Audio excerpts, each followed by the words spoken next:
22 seconds left. 1st and 10 at the 12. Jenkins takes the snap in the pocket, looking. He's flushed out. Now he's going to run. Gets by one man. Now he throws it to the corner of the end zone, and it is intercepted, I think. Davenport intercepts. Davenport's got it. Davenport's got it. The Panthers are going to win it. All right, let's talk about this game. First of all, I have to say, this team really impressed me with its toughness and resilience. There are plenty of other teams in the conference and outside the conference and just playing in general who would have laid down in this game. There were multiple spots in this game where it looked like it could have went real bad and it could have went real left and the other team could have laid down. At the end of the first half, it wasn't looking too good for us. And early in the fourth quarter, another spot where it wasn't looking too good for us. But each time we kept fighting and we kept battling back and we actually could have won the game at the end. So that kind of toughness, that kind of resiliency, that kind of character, I cannot wait till we get in CIAA play because we're going to wreak havoc on them boys.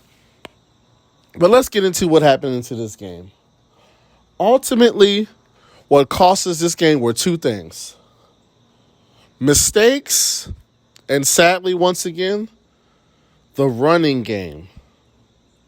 The running game is really, it's almost time to start to ring the alarm bells. The only reason I'm not ringing the alarm bell on the running game yet is because we haven't gotten into CIAA play yet. I want to see what our running game looks like in the CIAA. If we still can't run the ball then we in trouble. If we can't run the ball against Shaw next week, we in trouble. But let's start off with the miscues. Start off the game, man, on a high note. Almost run the kickoff back. We're in scoring range. We fumble the ball. No points. That's one mistake right there. Then they get the ball. We get a pass interference call. We jump off sides. They get a free play. They score on a bomb touchdown. Because if you really look at their scoring, first of all, our defense is stout. Our defense is strong. Our defense is impressive. We gave up that one bomb on that long, deep play. We gave up a few big runs. And we did have a few, pass interference calls. But outside of that, defense is strong. Defense is tough. So I really like the defense. But once again, it was the miscues. It's the fumbling on the first possession, not scoring points.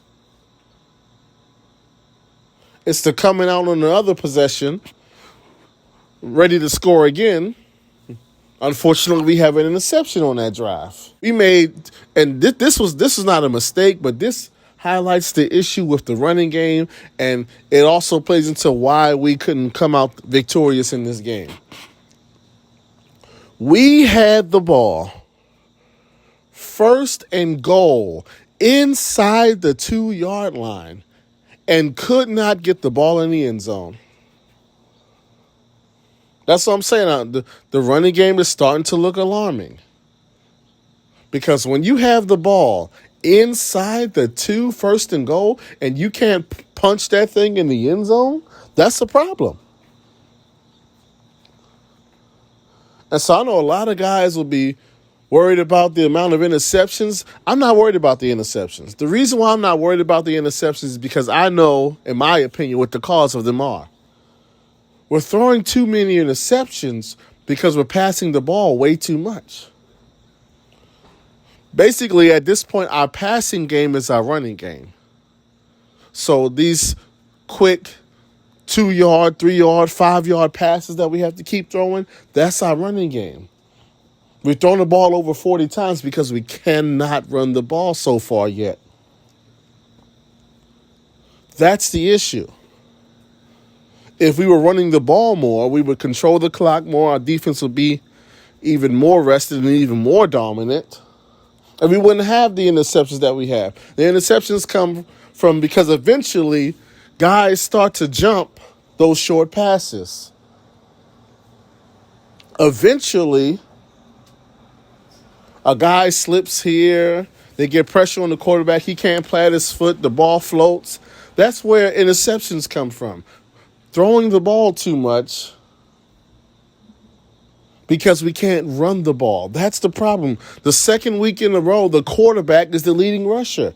And he's not even like a quarterback that looks to run all that much. And he's our leading rusher. We got to really we have to fix this running game.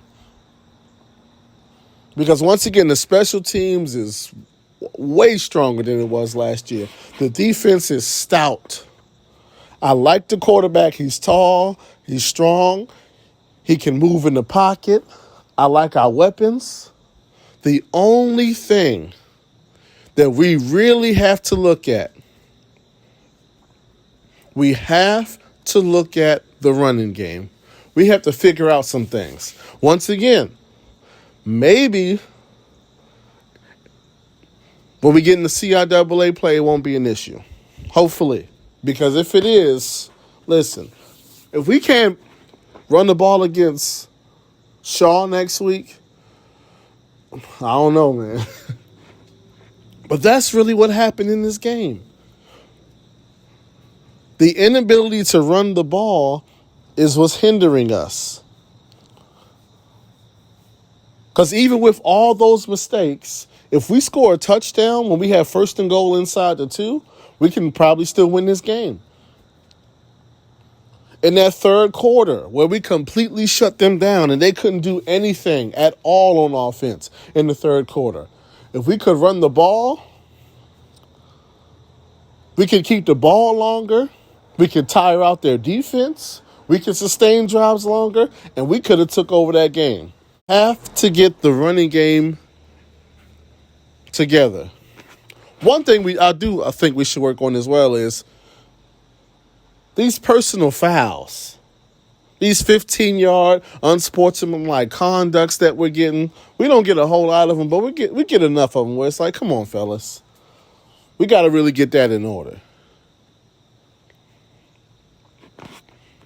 But like I said, as many mishaps as we had with the interceptions and the fumbles and the not being able to punch the ball in on the goal line, we still had the ball at the end of the game with a chance to win on the road against a solid team. Think about how good of a squad we have. We had the ball with a chance to win after several turnovers. After not being able to run the ball at all. After being down 11 points twice, we still could have won the game at the end. We're that good on defense.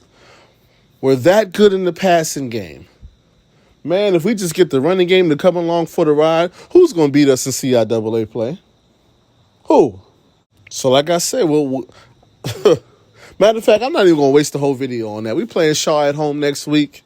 It's the first home game of the season. It's a revenge game from last year.